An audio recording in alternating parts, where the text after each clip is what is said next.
Hi. I no idea really where I'm going to go with this. I've been sitting here with kind of different thoughts. Like I know what topic is on my mind. I know it's been stewing in my head, but I don't know exactly where this is going to go.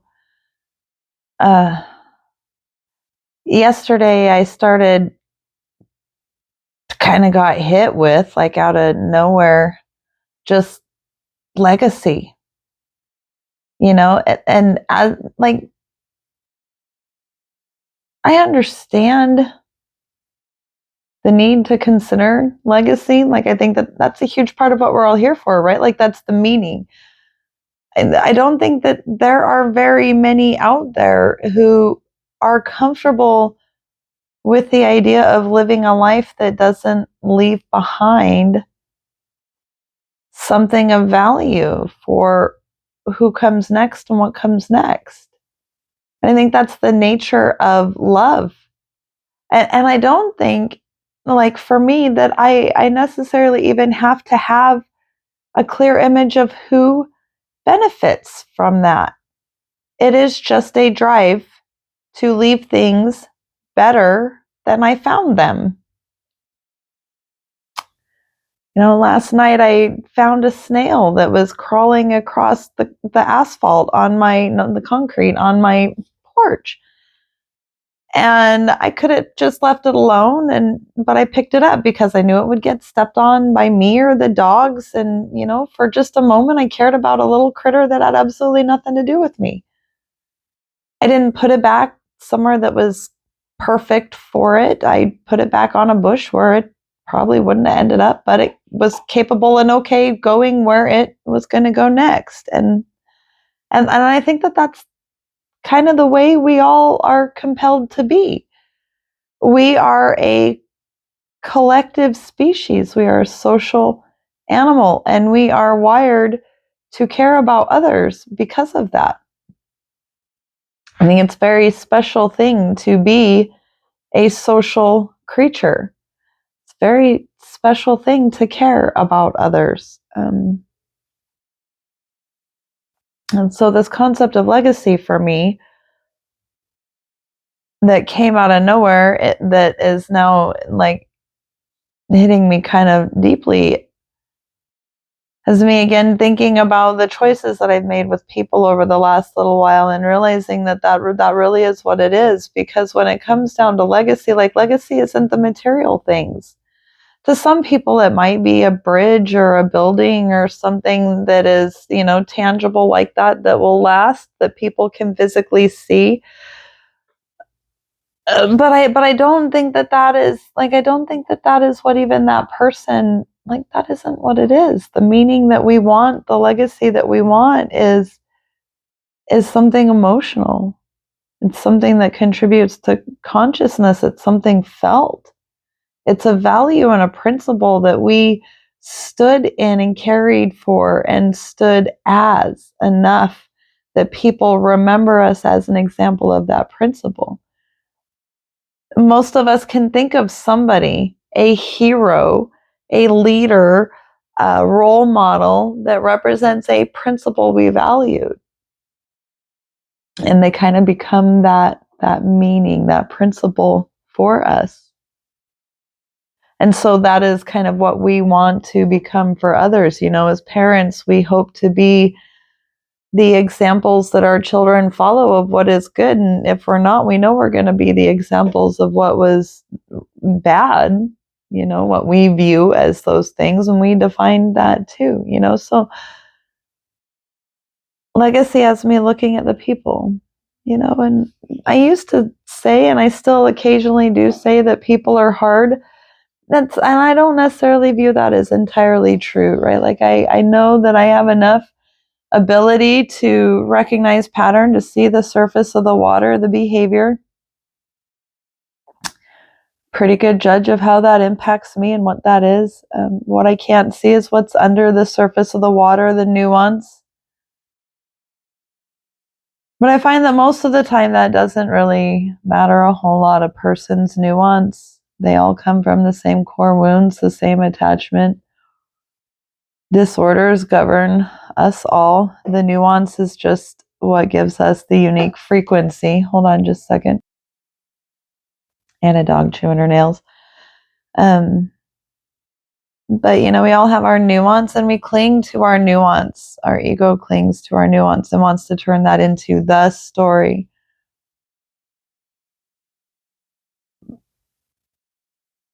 But it's all still just clouds and weather.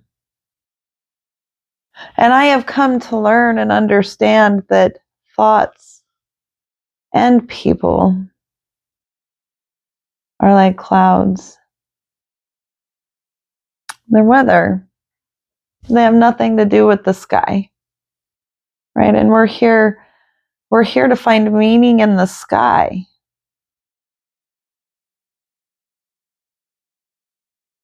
But people and thoughts and clouds all pass. They change. They obscure your ability to see the sky, your soul. It's what I am making the analogy to, if you need it pointed out clearly. They can obscure your ability to see what is true. And what is true is the meaning that you assign to your experience, right? That is what is true for you. There are universal laws that govern things. Like, we do not fly off of this planet because of laws. And there are universal laws of how things behave, such as polarity, correspondence, attraction, attention.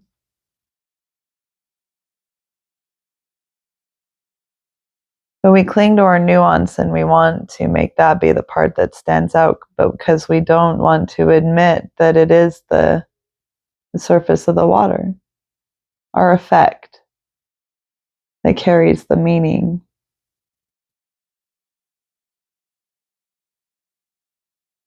So I used to say people are hard, but people are actually pretty easy. There's a lot of discussion out there about adult children who are leaving their families, and I am one of those adult children. I left my entire family system. I didn't just leave my family system, I left my entire social circle, the city, town, and state that I grew up in, left all of it. I blocked people, walked away from people. There are some people who will never hear from me again. There are people who, in time, when I am ready, might. And people don't do that for nothing. No adult walks away from everything that formed their identity through their developmental stages. People don't leave that easily, or awakening would happen everywhere, because that is what people are afraid to leave, is their identity. The things they have tied their identity to, which is people, places, and things external to ourselves. Until something disrupts us enough to make us move. Right, and there are a few things that disturb our identity and can cause an immediate identity shift. Shame is one of them. There are others. Sudden intense fear can shift a person's identity, right? So there are things that shift a person's identity, but otherwise, you don't just walk away from them easily. So if somebody has made a decision like I did, there's a reason. And that reason is usually tied to safety.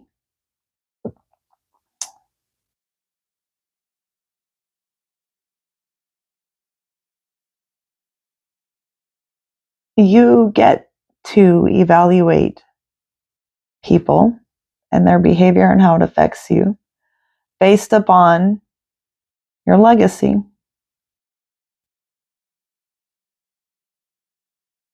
You do have permission to regulate your energy. And this is what I did in all of my relationships. I stopped carrying the emotional load by myself. which means instead of like initiating all of the interactions, carrying them and maintaining them, like I took on the emotional labor myself, I stepped back and waited and responded. And I noticed and I observed and I watched the surface of the water. So there are some people who are not in my life simply because I was the only one maintaining the relationship. And I'm sure that there are some people who feel the same way about me, that they're allowed to their stories, right? Like they are allowed to view my sudden change in behavior as abandonment. I accept that. Because I did get tired of carrying it all by myself. And that safety was big. If I wasn't feeling safe enough in the relationship to be myself, to speak my truth, if I didn't feel like the needs that I had for that kind of relationship, like if you're in a relationship, it's meeting a need. So if the need that relationship filled wasn't being met, I just stopped watering it, right? So there are people who are going to feel I abandoned them, and that's fair. It's fair. I'm not responsible for their part in it. I'm responsible for my part in it, and for my part, I just stopped putting in effort where it wasn't reciprocated, because to me that leaches away from the legacy I'm trying to build. And for me, my legacy, if I could do anything, it's just to expand people's ability to be sovereign in their expression, and to find liberation in their liberate consciousness, right, in an individual to whatever capacity they are able to achieve. But that requires collaboration, cooperation. Creator doesn't create solely for themselves, they create for the observer. So without a witness, without an observer, no point to creation. And the liberation and all of those things, those are a form of creation. So if I have those goals and I'm feeding relationships that are sucking all of my energy but not putting energy in, returning the investment. I view the latter like this, right? Like I put some in, the other person puts some in, and we balance because we're always elevating each other. My rise inspires other people's rise, and they inspire, and so on. But there has to be exchange for that to happen. If there's no exchange, it's not worth it to me. And so people got really easy because I started asking myself, how is this relationship making me feel about myself? I started looking at the economics of it. When this person entered my life, how did it affect my mental load, my physical load, my financial load, right? Like my resources, my attention, my finances, all of my resources. Was this person's presence in my life, did it maintain or elevate? Or did it immediately start subtracting, right? In relationships that started subtracting, I'm not carrying that. That isn't legacy building. That is somebody chipping away at my foundation actively while I'm trying to build. The living cannot remain among the dead, and this is why. Right? It's really hard for people who are awake to be around people who consciously put themselves to sleep, because at this point in time there's too much information out there. Like I don't even understand how people have an excuse for not being conscious. Too much information out there. There's too much access. So at this point in time, it isn't lack of access to information. It is absolute denial of responsibility and accountability. And that's bullshit. that I just absolutely cannot condone. If people are, we know what we're doing. Throughout my entire life, I have known what I was doing. It might not have had the results that I wanted, like the consequences might not have gone the way I envisioned, but I knew what I was doing going in. I knew what I was risking. And there, like at this point in time, I have worked so hard to be rigorously accountable with myself, to practice radical love with others, which means being open and vulnerable when it hurt and scared me, because I've been severely hurt, right? Exposure therapy, self-imposed. But I have pushed myself through these things. And as I have practiced accountability, I realize there's not a damn thing wrong with any of us. We are knowingly being dicks and trying to point the other fingers, hoping nobody notices, because it's a pattern and a habit that everybody's doing. So we just jumped on the bandwagon and went, well, everybody else is blaming their parents and everybody else and their whoever, we're just going to jump on this victim train. Tired of it. Just tired of it.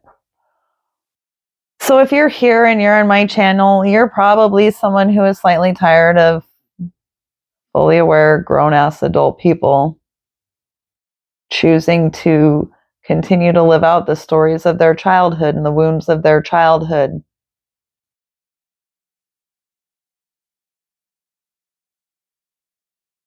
Making excuses and justifications and rationalizations along the way instead of owning it and doing the work and moving on. Like, we don't have time for this anymore. Is why the world is a mess. Do your part or get the out of the way.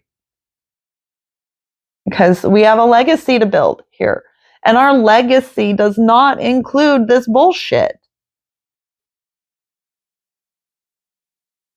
It is time to grow up.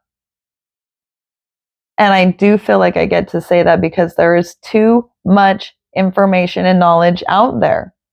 You can look anywhere and run into this shit by accident now. So like it is that easy. I know what I value and I know what I stand for. And it's a yes or a no. Does it align? And that's legacy building. So if you're a legacy builder, you're in the right spot. And we'll practice and we'll learn our things together, just like you guys are watching me practice my tarot right now and learn. I do the readings, well, for myself, learning how and what kind of reader I want to be and stepping into my confidence there and something new, just like this. It's all new. So I'm trying, I'm learning, get there together. But I can't handle people that aren't growing. Can't handle people that want to stay stuck and just sit back and complain about everything that's going wrong in the world and don't want to fix the shit in their own yard. Don't have time for that anymore. So I think if you're here and I think if you're watching this stuff somewhere along that, you kind of resonate with that too. So welcome to my channel, welcome to my community where we practice sovereignty embodied. And sovereignty embodied means knowing when bullshit is bullshit and how to throw it out. Anyway, love you.